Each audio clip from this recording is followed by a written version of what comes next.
Okay, inside of distribution, there are two different types.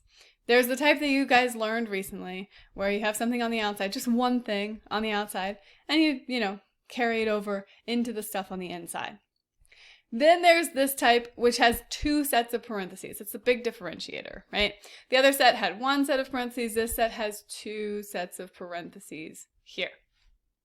What do we do for this set? We still use our arcs. We're just going to use the arcs a little bit differently. So first, we're going to do the arcs with the A, right? So the first term inside of the first set of parentheses. And we're going to go like this. We go from this first term into the first term of the second set. And then again, from that first term to the second term in the second set, right? So we want to make sure we're getting kind of everything multiplied by everything. Everything in here multiplied by everything in here. So the A has to get multiplied by both of these. There we go. AC plus AD. Make sure we pay attention to the plus minus. Then we're going to do the second set. So now we're going to do the B times everything in here. B times C, there we go, BC, and then B times D, BD. And you'll notice that by doing this, we got every single bit, right? So we're going to want to do the same arcs. We do this arc first to first, and then this arc there, then the middle arc, and then the last arc. You guys might have learned this as FOIL, right? So first, outer, inner, last. The big idea is that everything has to be multiplied by everything. All of this side has to be multiplied by all of this side inside the parentheses. We don't, however, multiply the stuff inside the same parentheses. So you notice there is no AB term and there's no CD term over here.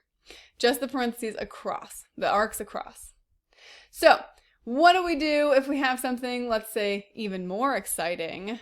Now we have a minus. What are we going to do with the minus? First, we're going to do our first B times B. So B squared. Then we're going to do that same B times the negative 7, and we're going to get minus 7B, or negative 7B, right? Minus 7B. That's a big deal. Then we're going to do the same thing. We got to do our arcs for this 3. It is a positive 3.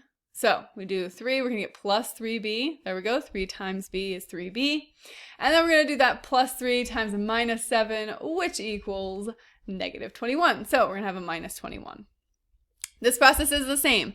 No matter how many terms you have, you're just going to do all these terms and you do an arc to get into all the terms on the other side. And then you do the next term on the left into all of the terms on that side. Even if you have a whole bunch of terms, doesn't matter, right?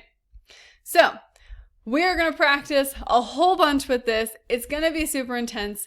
As you're doing this, keep in mind that later on we are going to do the reverse of this. Factoring is going to be the reverse of this, right? So you're going to have something that looks a little bit like this, and you're going to have to go backwards into this. So just play around with the number sense and the idea over here. How do we actually get B squared? Well, it's this number and then this number. How did we get this negative 21? It was this plus 3 times this minus 7. All that stuff's going to be useful and it's going to come in handy. For now, we are doing mechanical learning. Mechanical means you don't have to get it. There's not a thing to get. You just have to learn this process. We're going to practice this process a lot. In mechanical learning, we're just going to have a lot of practice. So, ready, set, practice.